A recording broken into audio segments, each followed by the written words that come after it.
যে দৃষ্টি অত্যন্ত কঠোর হয়, অত্যন্ত শক্তিশালীও হয়। কথায় আছে যে কারোর উপর যদি কুদৃষ্টি পড়ে তাহলে তার বিনাশ কেউ আটকাতে পারে না। এই যে কুদৃষ্টি, এর উপাচারও আমাদের কাছে রয়েছে। যখন আমরা বাড়ি নির্মাণ করি তখন একটা কালো মুখোশ লাগাই, যাকে রক্ষা কবচ মনে করা হয়, কুদৃষ্টি থেকে বাঁচার জন্য। যখনই কোনো বাচ্চা বাইরে যায় তখন তার মাথায় আমরা একটা কাজলের টিপ পরিয়ে দিই, কুদৃষ্টি থেকে বাঁচার জন্য। অর্থাৎ এই সংসারে কুদৃষ্টি থেকে বাঁচার উপাচার রয়েছে। উপাচার যদি কিছু না থেকে থাকে তাহলে তা হলো দৃষ্টিভঙ্গির। যদি আপনার দৃষ্টিভঙ্গি অনুচিত হয় তাহলে আপনার পতন কেউ আটকাতে পারবে না। না পারবে কালো মুখোশ, না কালো টিপ, না স্বয়ং ঈশ্বর। সেই জন্য নিজের দৃষ্টিভঙ্গি শুভ করে তুলুন, সবকিছু শুভই হবে। আসুন আমার সাথে ভালোবেসে বলুন, রাধা রাধা। আমাদের জীবনে অত্যন্ত গুরুত্বপূর্ণ একটা আশা বসবাস করে, বিশ্বাসের রূপে। বিশ্বাস যা আমরা ঈশ্বরের ওপর করি, ভাগ্য, প্রারব্ধের ওপর করি, নিয়তির ওপর করি। যখনই ভালো কিছু হয় আমরা বলি এ হলো ঈশ্বরের দয়া। যখন খারাপ কিছু হয় আমরা বলি এ হলো ঈশ্বরের মায়া। কখনো ঈশ্বর বা ভাগ্য বা প্রারব্ধ বা নিয়তি। আপনি নিজে কোথায় তা কখনো ভেবেছেন? আপনি বিশ্বাস করছেন ঈশ্বরের উপর, প্রারব্ধের উপর, কখনো নিজের উপর করেছেন? আমি আপনাকে একটা সহজ কথা বলি, যদি আপনি ঈশ্বরের উপর বিশ্বাস রাখেন, শুধুই ঈশ্বরের উপর বিশ্বাস, তাহলে আপনি সেটাই পাবেন যেটা আপনার ভাগ্যে লেখা রয়েছে। কিন্তু যদি আপনি নিজের উপর বিশ্বাস রাখেন, আত্মবিশ্বাস রাখতে শেখেন, তাহলে ঈশ্বর আর নিয়তি দুজনে মিলে আপনার ভাগ্যে সেটাই লিখবে যা আপনি চাইছেন। তাই মনে রাখবেন, সাফল্যের পথ হলো এই বিশ্বাস। নিজের আত্মবিশ্বাসকে ধরে রাখতে শিখুন, দেখবেন আত্মা প্রসন্নতায় ভরে উঠবে। তাহলে আসুন এই প্রসন্ন ভাব নিয়েই বলুন, রাধা রাধা। সময় একটু একটু করে কেটে যায়, একটু একটু করে নিকটে আসে। খুব অদ্ভুত ব্যাপার। এই সময় প্রতিকূল হলেও একটু একটু করে কেটে যায়। এই সময় যদি ভালো হয় তাহলে একটু একটু করে নিকটে আসে। অনুচিত তখনই হয় যখন আমরা নিজেদের অসফলতার জন্য সময়কে দোষ দিই, কিন্তু আসলে তেমনটা হয় না। আপনার পরিশ্রম আর প্রয়াস দ্বারাই আপনি সাফল্য লাভ করবেন, সময়ের দ্বারা নয়। যদি এই সাফল্য একটা সুন্দর ভবন হয় তাহলে সময় হলো তার দেওয়ালের রং, যা সময়ের সাথে বদলাবে, সময়ের সাথে ফিকেও হয়ে যাবে। কিন্তু সাফল্যের এই ভবন আপনাকেই নির্মাণ করতে হবে, আপনার পরিশ্রমের ইট দ্বারা এবং প্রয়াসের চুনসুরকি দ্বারা।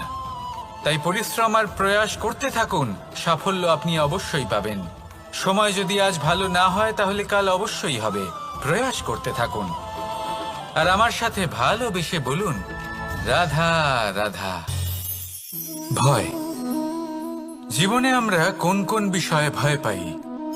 কোনো মানুষকে হারানোর ভয়, কোনো মানুষ, কোনো সম্পর্ককে হারানোর ভয়, অর্থহানির ভয়, সময়হানির ভয়।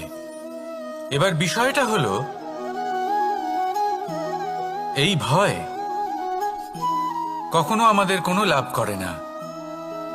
এটা সবসময় আমাদের পিছনে ঠেলে আর নিচু স্তরে নামিয়ে দেয়, কখনোই আমাদের উত্থানের কারণ হয় না।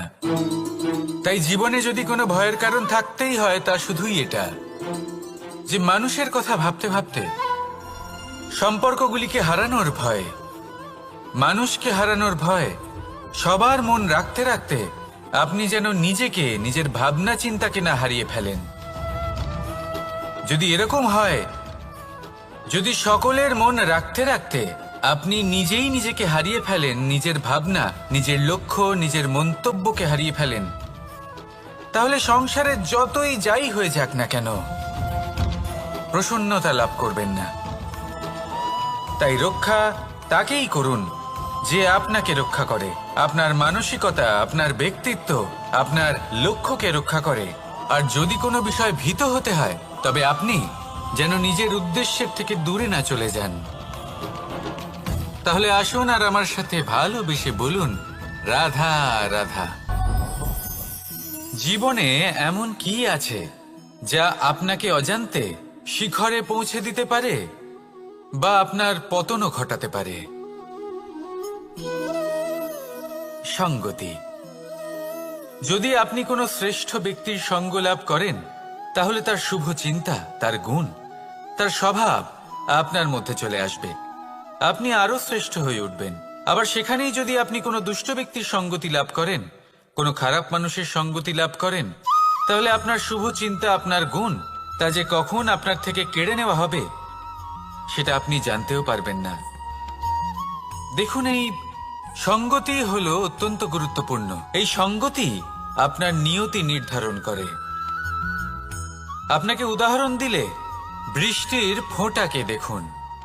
যদি কোনো ফোঁটা গাছের পাতায় এসে পড়ে, তাহলে তা জীবন দান করতে পারে। যদি এমন কোনো ফোঁটা সাপের মুখে এসে পড়ে, তাহলে তা বিষে পরিণত হয়। যেমন সঙ্গ, তেমন নিয়তি। এবার দুর্ভাগ্যের বিষয় হলো এটাই যে বর্ষার ফোঁটা নির্ধারণ করতে পারে না সে কোথায় পড়তে চায়। তার নির্বাচনের ক্ষমতা নেই। কিন্তু আপনি, আপনার কাছে তো বিবেক আছে, আপনি ভাবতে পারেন, চিন্তা করতে পারেন। তাহলে আপনি ভাবুন, আপনি কি এমন সঙ্গ চান যা শ্রেষ্ঠ, নাকি এমন সঙ্গ চান যা অশুভ? নির্বাচন আপনারই। শ্রেষ্ঠ সঙ্গ বাছুন আর আমার সাথে ভালোবেসে বলুন, রাধা রাধা।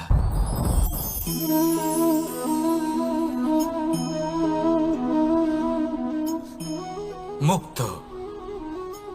এই মুক্তই সবাইকে মোহিত করে দেয়, নিজের দিকে আকর্ষিত করে। অত্যন্ত সুন্দর, গোল, শুভ্র। মুক্ত দ্বারা নির্মিত আভূষণ, তা হয়তো সে মুকুটই হোক বা কোনো স্ত্রীর অলংকার, তাকে আরো সুন্দর করে তোলে, তাকে আরো সুন্দর দেখতে লাগে। এবার এই মুক্তকে এত সুন্দর দেখার জন্য কত কষ্ট সহ্য করতে হয় তা কি কখনো আপনি ভেবেছেন? এই মুক্ত ঝিনুক থেকে বের করা হয়। ঝিনুক, যা কিনা সমুদ্রের তলদেশে থাকে। ওকে কত কষ্ট সহ্য করতে হয়, জলের চাপ সহ্য করতে হয়, সমুদ্রের স্রোত সহ্য করতে হয়। এই ঝিনুককে এত কষ্ট সহ্য করতে হয়, এই মুক্তকে এত কষ্ট সহ্য করতে হয়, তারপরে এর রূপ এত সুন্দর হয়। যদি আপনিও আপনার পরিশ্রমের সৌন্দর্য, নিজের পরাক্রমের সৌন্দর্য এই সংসারে প্রকাশিত করতে চান, তাহলে আপনাকেও কষ্ট সহ্য করতেই হবে।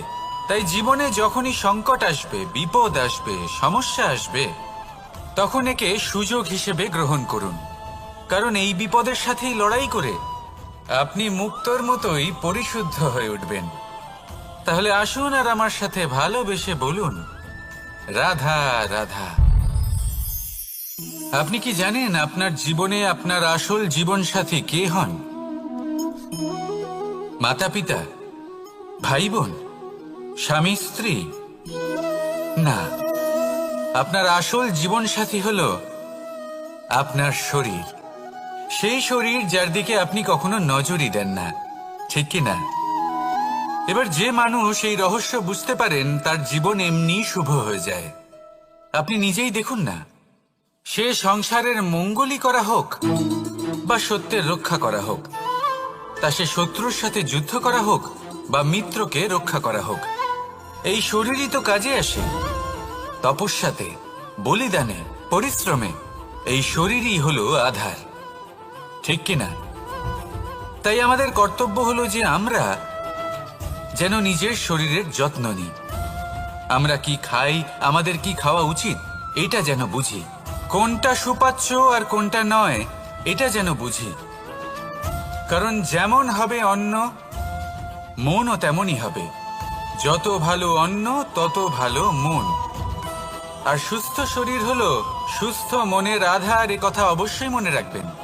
আর যদি মন সুস্থ থাকে, তাহলে সকল শুভ উদ্দেশ্য পূর্ণ হবে। তাহলে আসুন আর আমার সাথে ভালোবেসে বলুন, রাধা রাধা। কথায় আছে যে জীবনের আধার হলো সম্পর্ক, প্রসন্নতারও এবং ঈশ্বরের সাথে দেখা পাওয়ারও। এবার এই সম্পর্কের আধার আসলে কি? সেবা? না। বোঝাপড়া? না। অপেক্ষা? না। এই সম্পর্কের আধার হলো বিশ্বাস। যদি বিশ্বাস ভেঙে যায় তাহলে জেনে রাখবেন যে সম্পর্করূপী এই ভবন এর ভিতই ভেঙে গেল। আর যদি ভিত ভেঙে যায় তাহলে সেখানে অন্য কোনো ভবন নির্মাণ সম্ভব নয়, সম্ভবই নয়। এই সমস্ত সম্পর্কের বিশ্ব বিশ্বাসে বসবাস করে। এই বিশ্বাস হলো অত্যন্ত গুরুত্বপূর্ণ। এই বিশ্বাসের জোরেই আমি আর রাধা কোনো সাংসারিক বন্ধনে আবদ্ধ না হয়েও এক অত্যন্ত দৈব অলৌকিক বন্ধনে আবদ্ধ। এ হলো বিশ্বাস যার দ্বারা 11 অক্ষৌহিনী সেনার সামনে অর্জুন দাঁড়িয়েছিল এবং জয়ী হয়েছিল।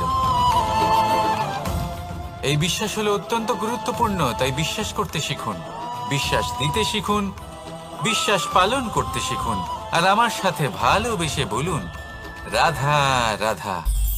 এই সংসার অত্যন্ত বিচিত্র এক স্থান। এ সত্য খুঁজতে থাকে, আর সত্য খুঁজে পেলেই তা প্রমাণ করতে চায়। সে চায় তার প্রমাণ পেতে, সাক্ষী পেতে চায়। সেক্ষেত্রে আমাকে বলুন যে সত্য কি করতে পারে?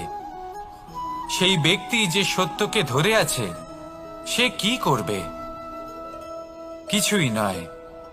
কিছু করার প্রয়োজনই নেই, শুধু তাতে টিকে থাকতে হবে, সেই হিমালয়ের মতো যা আজ পর্যন্ত টিকে রয়েছে। যদি আপনি সত্যবাদী হন তাহলে আপনার কিচ্ছু প্রমাণ করার কোনো প্রয়োজন নেই। যদি প্রয়োজন থাকে তাহলে সত্যের সাথে টিকে থাকার। এই সময় নিজে সাক্ষী হবে, নিজে প্রমাণ দেবে। এই নিয়তি স্বয়ং প্রমাণিত করবে যে আপনি সত্যবাদী ছিলেন, আপনি সত্যের পথে ছিলেন। তাহলে আসুন আর আমার সাথে ভালোবেসে বলুন, রাধা রাধা। ঈশ্বর আমাদের হাত প্রদান করেছেন। হাত যা জড়ো করা হয় প্রণাম করার জন্য, ঊর্ধ্বগামী হয় প্রার্থনার জন্য। এই হাত যার দ্বারা আমরা খাবার খাই, ফসল উৎপাদন করি। কিন্তু এই হাতের দ্বারা সবথেকে শ্রেষ্ঠ কাজ কি হতে পারে? সেবা। আগে হ্যাঁ, সেই হাত যা সামনে এগিয়ে আসে সেবা করার জন্য, যে সেবা করে তাদের যারা দুঃখে থাকেন, নিরাশ হয়ে থাকেন, যারা সেবা করেন তাদের যারা কিনা দরিদ্র। সেই হাত হলো সব থেকে অধিক মহান। ঈশ্বরকে দীনবন্ধু বলা হয়ে থাকে, কারণ যারা দুঃখী হন, নিরাশ হন, দরিদ্র হন, ঈশ্বর তাদের সাহায্য করেন, তাদের সহায়ক হন, তাদের মধ্যে ঈশ্বর বাস করেন। তাই আপনারা যদি এটাই করেন, যারা দুঃখে আছেন, নিরাশ হয়ে আছেন, যাদের সাহায্যের প্রয়োজন রয়েছে, যদি আপনি তাদের সাহায্য করেন, তাহলে আপনি এমন এক চৈতন্য লাভ করবেন যে আপনি তৃপ্ত হয়ে উঠবেন।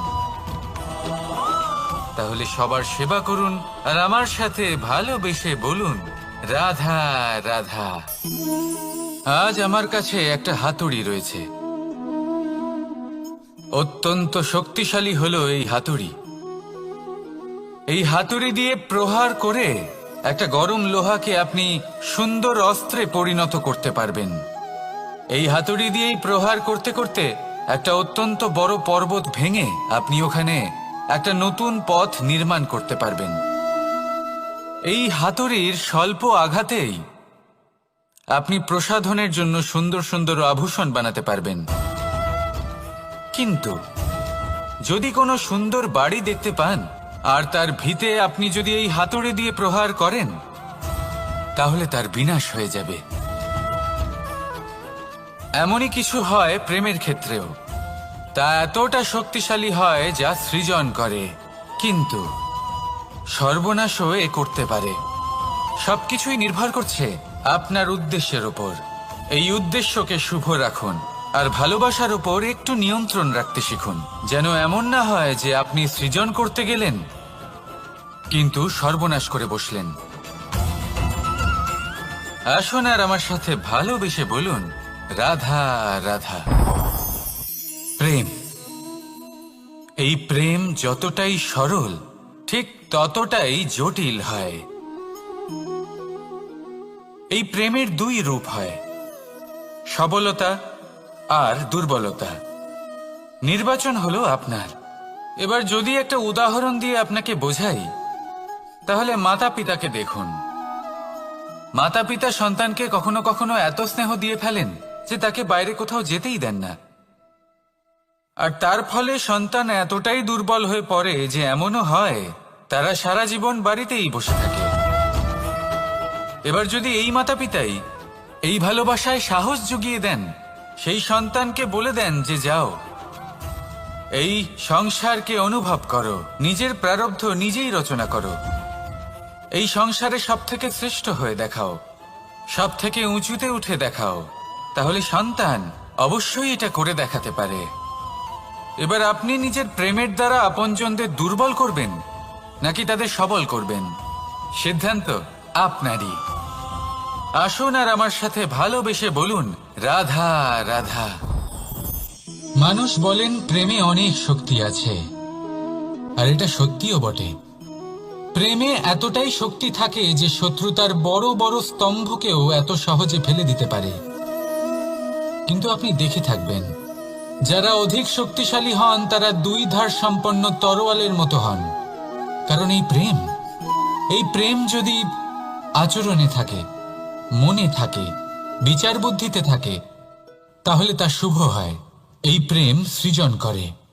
কিন্তু প্রেম যদি ব্যবসার অঙ্গ হয়, যদি এই প্রেমের ব্যবহার নিজের স্বার্থ, নিজের অহংকারের জন্য করা হয়, তাহলে তা সংসারের বিনাশ ঘটাতে পারে।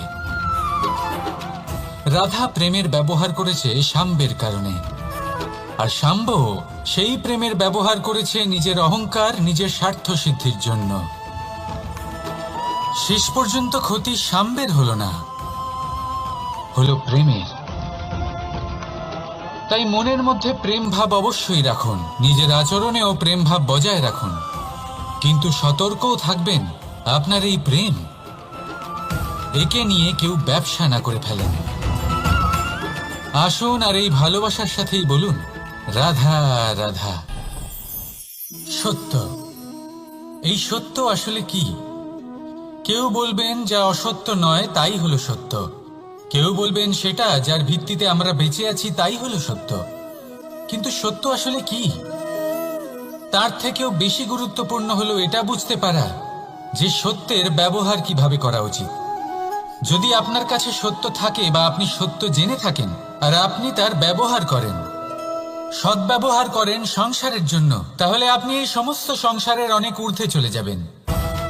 কিন্তু যদি আপনি সত্য জানেন আর তার দুর্ব্যবহার করেন, তাহলে আপনি সমস্ত সংসারের পক্ষে ক্ষতিকারক হয়ে উঠতে পারেন।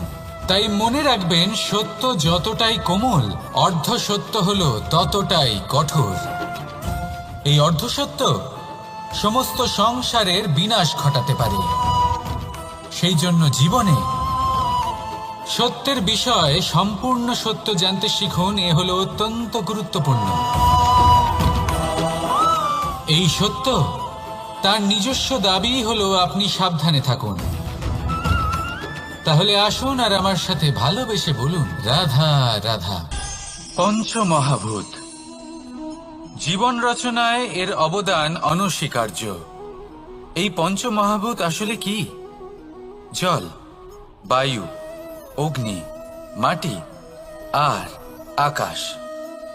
এবার শুধুমাত্র জীবন রচনায় এর অবদান আছে তা নয়, শুধু শরীর রচনাতে এর যোগদান আছে তা নয়, বরং এরা হলো আমাদের জীবনের সব থেকে বড় শিক্ষক। এবার আপনারা সকলে চমকে যাবেন, হয়তো আপনারা এই দৃষ্টিভঙ্গি দিয়ে কখনো দেখেননি। আমি আজ আপনাদের বোঝাবো। এদের মধ্যে সব থেকে বড় তত্ত্ব জল। এ আমাদের কি শেখাচ্ছে? এই জল, এর নামই হলো জল, কিন্তু এ কখনোই আমাদের জ্বালায় না, আমাদের জ্বলনের কারণ হয় না। তাহলে কি করে? আমাদের তৃষ্ণা মেটায়, আমাদের শীতলতা প্রদান করে, জীবন দান করে। এর দ্বারা আমরা কি শিক্ষা লাভ করি? যে আপনার উৎপত্তি যেখান থেকেই হোক না কেন, আপনি যেখানেই জন্মগ্রহণ করুন না কেন, আপনার কর্ম সর্বদা শ্রেষ্ঠ হওয়া উচিত। আপনি জলকে যে কোনো পাত্রে রাখুন না কেন, সে সেই অনুসারেই নিজের আকার ধারণ করে নেয়। এর দ্বারা আমরা কি শিক্ষা পাই? এই শিক্ষাই পাই যে যে কোনো পরিস্থিতিতেই নিজেদের মানিয়ে নিতে হবে, নিজেকে সেরকম করে নিতে হবে। যে দেশেই থাকি না কেন, যে স্থানেই থাকি না কেন, যে পরিস্থিতিতেই থাকি না কেন, যে ব্যক্তির সাথেই থাকি না কেন, আমাদের সুখময় হয়ে জীবন অতিবাহিত করা উচিত। দেখুন, আমাদের কত বড় একটা শিক্ষা দিল এই জল, যা আমরা কোনোদিন দেখতেই পাইনি। নিজেকে জলের মতোই করে তুলুন। সুখের ধারায় স্বাচ্ছন্দ্যে প্রবাহমান হতে থাকবেন আপনি। নিজের আকারকে ভেঙে ফেলুন, নিজের সীমা লঙ্ঘন করুন।